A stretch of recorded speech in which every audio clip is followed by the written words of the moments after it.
going to talk to you about attention. What is attention? What is the movement of attention? And what are the ways and methods of raising our attention? Keep it in broad ways, alright? But when I am saying all these things, you must know that I am talking to you individually. It's not about others. Always the first thing human beings do is when I am speaking to you, you try to find out about whom Mataji is speaking. This is the best way of putting your attention onto something else. If you put your attention to yourself that this is for me and me and me alone, then it will have an effect, because these are mantras.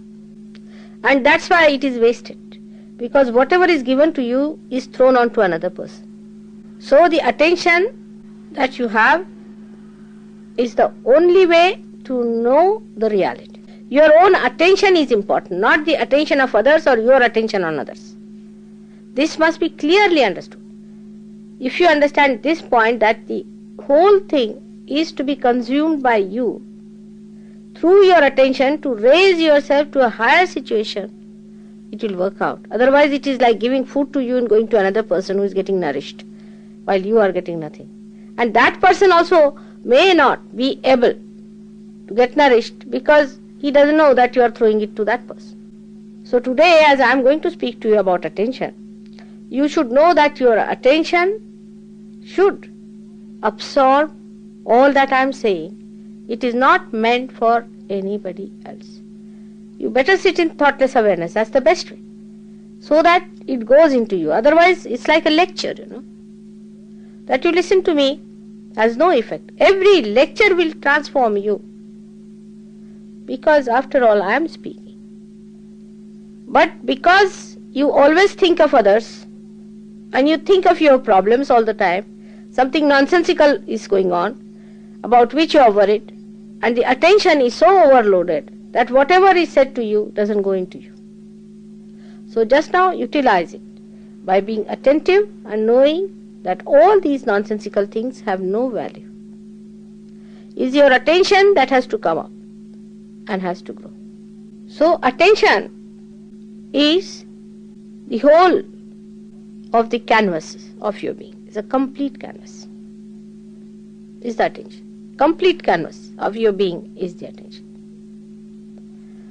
How much you have gone into it, how much you have discovered it, how far you have raised it is a different point. Attention is chitta, and God is attention. How far your attention has been enlightened is a different point. But your attention is God. If you become enlightened to that extent, it is like a canvas. You can say it is like a canvas which is spread out for a film. Whatever aptitudes, or you can say the drags or movements of your attention has, shows on that canvas. I don't know what is the word for vritti in English language. It's not aptitude, but a person gets prone to, or his attention is dragged to. I don't know, there's a word like that for in English language, vritti. Can you suggest any word? So, our attention is just a pure, completely pure canvas, and is acted upon by the three gunas we have to begin with. And the three gunas come to you, as you know, one from your past, one from your future sense, and one from the present. Now, whatever have been your experiences about a particular thing or a particular occasion so far is completely recorded in your memory. For example, if you see the black color, all that goes with the black color is recorded in your memory. As soon as you see this black color, quite a lot of it comes up. That means as soon as you see this with your attention, the attention gets muddled up, or you can say the attention gets colored with all the memories about this black color. And then your action takes place according to the way your attention is affected. For example, just now, something was burned by these flames. Now all of you became aware of it. Next time whenever you will see a flame, first thing will happen will be that you will be cautious about it. It is not going to happen again, but the whole memory will come to you and you will try to be cautious or warn others. Because your attention will become aware of that as soon as you will see that. Because that canvas of your attention itself will start throwing out these pictures out of itself through your past experiences onto the canvas. This is a living canvas. Or maybe that if you have got some ideas which you have premeditated or thought of the future. For example, you must have thought of somebody that if I meet that man, I will tell him like this. As soon as you will meet that man, your attention will start bubbling out with those ideas that are coming about this man, and you will start addressing to him accordingly.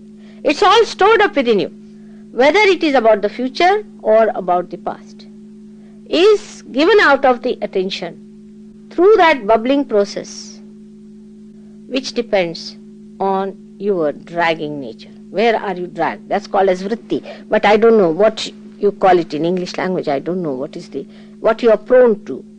Vritti is a very neutral word. It doesn't mean anything bad. It means where you are drawn to. Vritti means a temperament by which you are drawn to. Now whatever is your temperament, it acts like that. For example, if you see a man walking, say, blindly, he cannot see things. One person may get angry with that person, another may have pity for that person, third may come forward to help him out. Is the vritti, is the temperament that you have developed through your three gunas. That's why this attention becomes identified with you. And when you are identified with this, your vritti, your temperaments, then you are still in a misidentified area. But after you get your realization, you are not still identified with that state of mind in which you see your ego and superego as myths. Still you get caught up into your ego and superego. And that's why your attention is still in a mess. In a pure, simple way of attention in an innocent child, he sees everything in pratyaksha, means in actual experiencing of something for a child, because he has no memory. So he'll have to burn his hand to feel that this burns. He has to touch something cold to know that it is cold. His memory is not yet built. So into the actual experiencing of it, he lives. But that actual experiencing becomes memory. And once the memory is built up stronger, the whole personality is affected by memory. All the conditioning of all kinds come through that. Your reading, if it has been an ego and a superego, then maybe that if it was ego, you must have felt happy. If it is satisfying to your ego, you feel very happy. If it is not, if it is superego, if you are suppressed by this, then you feel very unhappy. So both things like happiness or unhappiness are the states where you are still in the myth. Still the myth exists. You have to still go beyond. So if you feel happy about some situation, you should know you are only happy before realization, because it is giving some support to your ego to bloat. And if you are unhappy, then you should know that there is some sort of a suppression on your ego and there is a superego developing. So both the situations have been of no help to you. Of no help to you for your growth. except that both these institutions develop so much that you are away from the real experiencing. The real experiencing stops because your attention is so much muddled up. So on one side, if you move on the left hand side, your attention is muddled up with fear, with pain, with unhappiness, with hopelessness, dejection. The other side, if you indulge too much onto the right hand side, little bit also, you start getting elated, excited, over dominating. So one side you become completely frozen, on the other side you become completely heated up. Both these things are again movement on the wrong direction. Even in the center, when the attention is kept, that you keep your attention more in the center.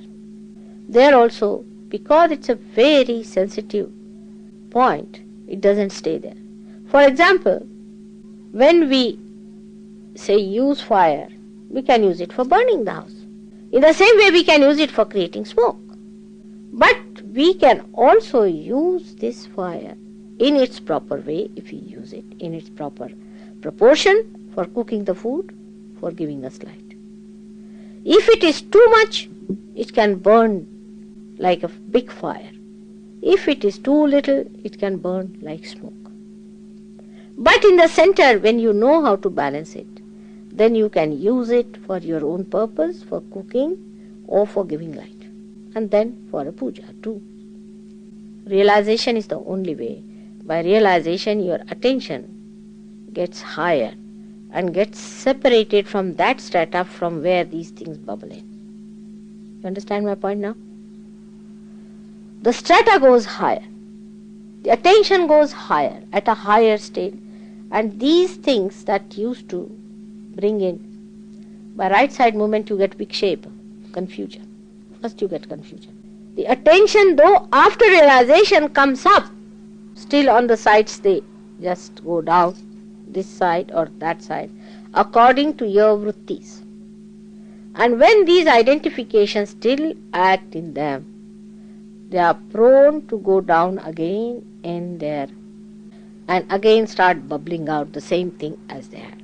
Now, one has to become lighter in one's own mind and should think that we have dropped all that, now why are we there? One should become lighter with all that load flowing out, because you are here to raise your attention higher and higher, so that you come up to a point where you become one with the attention. Already your attention is sparkled, because through your attention you can see what's wrong with you, you can see what's wrong with others, and you can see how far you are going with yourself. But the progress is retarded because you do not know that this attention is pure form, and all that you get into this attention is mythical stuff, is a myth.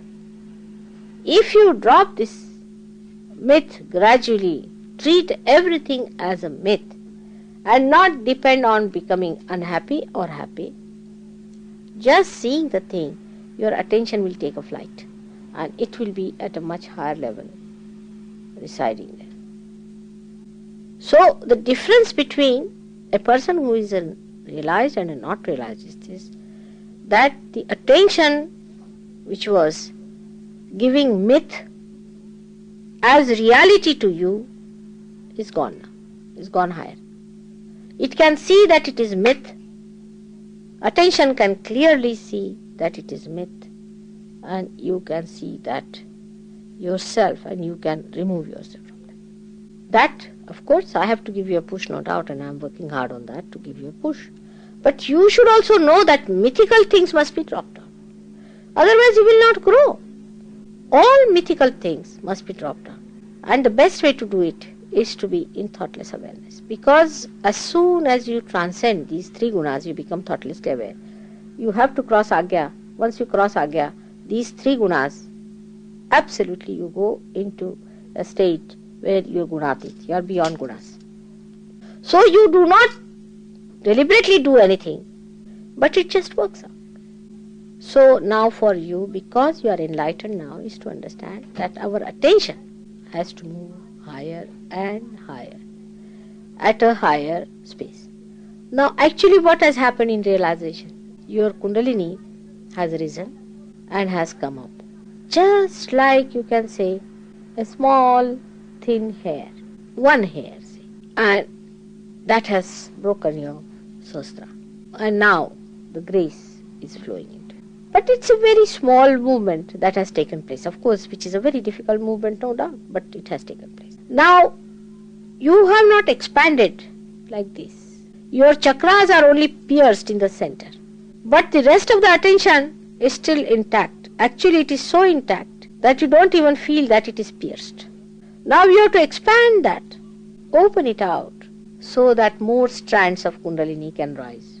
And your attention, which is in these centers, expands. By expansion, it drives out all that is mythical on the sides. On every center, we have our attention, which is being enlightened in the center, through this light passing through. But light is too small for the darkness that you have collected. But when we are realized, there is light that has come in us. We have to grow it only by separating our attention from the myths. It is all mythical. I also play with you, because unless and until you are sure, I am not going to give you a wrong idea about yourself. I want to see how far still your attention is moving. And I know. Still you are not sure. Still you are not sure of yourself. That's why the confidence is not there. First of all, you have to learn how to drive. Then you are tested. There will be 5 stones put together. The distance will be only that hardly a car can pass through. And the fellow will say you bring it zigzag. And you cannot do it. Why? That's how he makes you a master.